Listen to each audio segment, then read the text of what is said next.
Bonjour, j'espère que vous allez bien. Je voulais vous faire une petite mise à jour sur cet article que j'ai déjà fait sur les mantras et aussi en lien avec l'atelier de confection de mala. Je voulais vous faire donc une mise à jour sur c'est quoi ce fameux chiffre 108. Alors oui, il y a les 108 perles hein, dans le mala, mais le chiffre 108 est vraiment un chiffre sacré que l'on retrouve dans plusieurs traditions spirituelles, notamment en hindouisme, le bouddhisme, en yoga et en ayurveda, mais aussi dans plein d'autres types de calculs savants et parfois un peu tirés par les cheveux, mais je vais rapidement vous faire un petit résumé. Dans l'hindouisme, il symbolise l'univers hein, et le divin.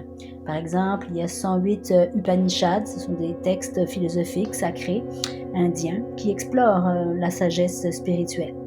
Chaque divinité, comme par exemple Shiva ou Vishnu, possède 108 noms qui vont être souvent justement récités hein, en prière avec chaque perle, par exemple du mala, pour manifester la dévotion. C'est ce qu'on appelle entre autres le yoga de la dévotion, Bhakti Yoga. Ensuite, il est aussi dit hein, que la distance entre la Terre et le Soleil serait ou est environ 108 fois le diamètre du Soleil. Donc, renforçant l'idée, encore là, que le 108 connecte le microcosme humain au macrocosme de l'univers. Dans le bouddhisme, maintenant, le nombre 108 est lié à la purification de l'esprit.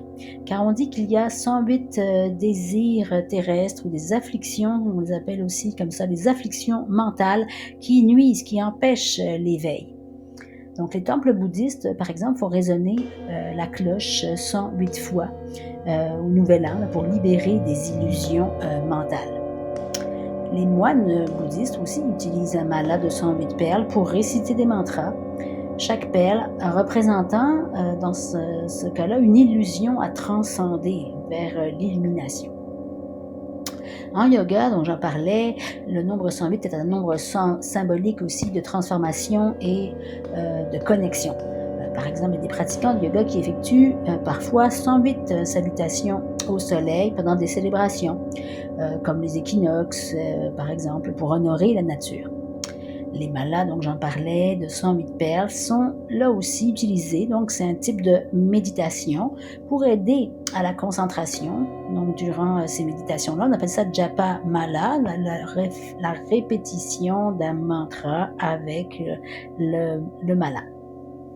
En Ayurveda, en yoga aussi, il y a 108 points marma, hein, 108 nadis, conduits énergétiques. Avec les points marma, ça peut être comparé par exemple avec les points d'acupuncture, les points réflexes. Ce sont les points marma de la médecine traditionnelle indienne.